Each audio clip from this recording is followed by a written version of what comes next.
একটা সেটের গতি এবং এই সেট যাতে হ্যাং না করে এবং স্লো না হয়ে যায় সেই বিষয়ে আমি আজকে আপনাদের দেখিয়ে দেবো হাতে। তো আমরা প্রথমে চলে যাব সেটিংসে। চলে যাব। সেটিংসে গিয়ে আমরা নিচের দিকে নামবো। নিচের দিকে একটি অপশন আছে ডিভাইস কেয়ার। তো ডিভাইস কেয়ারে গিয়ে আমরা এখানে খেয়াল করব মেমোরি নামে একটা অপশন আছে। মেমোরিতে ক্লিক করব। মেমোরিতে ক্লিক করার সাথে সাথে অ্যান্ড্রয়েড চেকিং দিতেছে তার মেমোরির লোড কেমন আছে।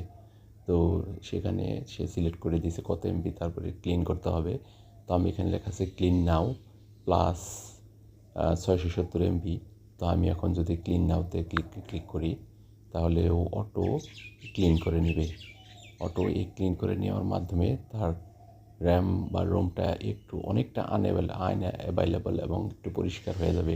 তো আমরা একটু ব্যাকে চলে যাওয়ার পরে আমাদের মেমোরিটা ক্লিয়ার হলো। এখন আমি ঢুকবো স্টোরেজে ঢুকবো। এখন স্টোরেজে ঢোকার সাথে সাথে ও 53% ইউজড হয়েছে এটা দেখাচ্ছে। তবে আমরা যদি আরেকটু নিচের দিকে চলে যাই তো দেখব রিসাইকেল বিনে যদি আমরা ক্লিক করি তো এখানে আমাদের 4টি অপশন দেখাচ্ছে। তো এই 4টি অপশনে যে রিজার্ভ ফাইলসগুলো আছে এগুলো যদি আমরা অপ্রয়োজনীয়গুলো ডিলিট করে দিই তাহলে কিন্তু আমাদের র্যাম রোম আরেকটু পরিষ্কার হয়ে যাবে। তো প্রথম আমি ক্লিক করব ফাইলসে গিয়ে দেখুন প্রিয় বন্ধুরা, এই অপশনগুলা এই ভিডিওগুলা আমাদের অপ্রয়োজনীয়, এগুলো আমরা ডিলিট করেছি কিন্তু রিসাইকেল বিনে চলে এসেছে। কিন্তু রিসাইকেল বিনও ওয়ান কাইন্ড অফ র্যাম বা রোম বা আমাদের মেমোরিগুলো ইউজ করে। তো সেই জন্য রিসাইকেল বিনকে আমাদের পরিষ্কার রাখতে হবে। এটা কম্পিউটারের মতোই একটি অপশন। অনেক সেটে রিসাইকেল বিন আছে, অনেক সেটে রিসাইকেল বিন নাই। তো যেসব রিসাইকেল বিন আছে সেখানে এই কাজগুলো করতে হবে। যে কোনো একটা ভিডিওর উপর ধরে যদি আমি ক্লিক করার সাথে সাথে দেখুন একটা সিলেক্ট হয়ে গেছে এবং উপরে বাম পাশে কোনায় দেখুন অল সিলেক্টেড করার জন্য একটা অপশন আছে। আমি অল সিলেক্টেড করে দেব। অল সিলেক্টেড করে দিলে নিচের দিকে দেখুন রেস্টোর অল। আপনি যদি আপনার প্রয়োজনীয় ফাইলস হয় তাহলে আপনি রেস্টোর করবেন বা রেস্টোরে ক্লিক করলে পুনরায় আপনার মেমোরিতে চলে যাবে। আর ডান পাশে আছে ডিলিট করলে আপনি সম্পূর্ণরূপে আপনার অ্যান্ড্রয়েডটা মুক্ত হয়ে যাবে। তো আমি ডিলিট অলে ক্লিক করব। ডিলিট অলে ক্লিক করে এখানে পার্মানেন্টলি ডিলিট 34 ফাইলস। আপনি কি পার্মানেন্টলি ডিলিট করবেন? যদি ডিলিট করেন তাহলে ডিলিট অপশনে ক্লিক করতে হবে। যেহেতু আমি ডিলিট করব, ডিলিট করার সাথে সাথে দেখুন রিসাইকেল বিনটি পরিষ্কার হয়ে গেছে। তো এটা হলো আমার প্রথম টিপস। তো আরেকটি টিপস যে বিষয় নিয়ে আমি কথা বলবো সেটা আমি ব্যাকে চলে যাই। ব্যাকে চলে গিয়ে আমি এখন দেখাবো আপনার মোবাইলে যদি অযাচিত কোনো অ্যাপস আপনি ইনস্টল করা থাকে। বর্তমান সময়ে অ্যাপসের মাধ্যমে অ্যাড শো করে। তো অ্যাপসে শুধু অ্যাড না, বিভিন্ন রকম অযাচিত মেসেজ আছে যেটা আপনার র্যাম রোমের মধ্যে সেভ হয়ে থাকে।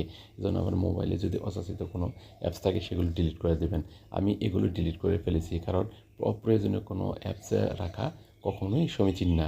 অ্যান্ড্রয়েডের ফাইলস অপশনে চলে যাব। মাই ফাইলসে গিয়ে এখানে দেখাবো আপনি ডাউনলোডস। প্রথমে আমি ডাউনলোডসে দেখাবো। ডাউনলোডসে গিয়ে আপনি সিলেক্ট করে অযাচিত ফাইলসগুলো আপনাকে ডিলিট করতে পারেন। তো এখানে দেখুন স্ক্রিন রেকর্ডার এপিকে অ্যাপস। আমি যদি যে কোনো একটা ফাইলসের উপর ক্লিক করি তাহলে পুরাটা সিলেক্ট করার অপশন চলে আসবে। তাহলে অপ্রয়োজনীয়গুলো আমি এখানে সিলেক্ট করে আমি ডিলিট করবো এগুলি।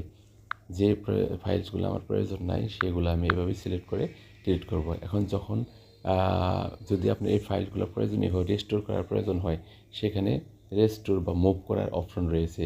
তো যেহেতু আমি এগুলো সিলেক্ট করেছি ডিলিট করার জন্য, এই জন্য নিচে ডিলিট অপশনে আমি ক্লিক করব। ডিলিট অপশনে ক্লিক করলে আপনার নতুন একটা option move to recycle bin. আমি মুভ টু রিসাইকেল বিনে নিয়ে যাব। অনুরূপভাবে আমি এখন চলে যাব সেটিংসের ডিভাইস কেয়ারের রিসাইকেল বিন যাব। আমি স্টোরেজে ক্লিক করব। স্টোরেজে ক্লিক করার সাথে সাথে রিসাইকেল বিন অপশনটি চলে এসেছে। আমি রিসাইকেল বিনে ক্লিক করব। রিসাইকেল বিনে দেখুন এই যে মাই ফাইলস এবং গ্যালারিতে আমার কিছু ফাইল চলে এসেছে। এগুলো আমি ডিলিট করেছি কিন্তু পার্মানেন্টলি ডিলিট হয়নি।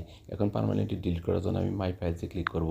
মাই ফাইলসে ক্লিক করে আমি যে কোনো একটি ফাইলস ধরে প্রেস করার সাথে সাথে আমার সিলেক্ট করা অপশন চলে এসেছে এবং উপরে বাম পাশে কোনায় অল সিলেক্ট করে দিব।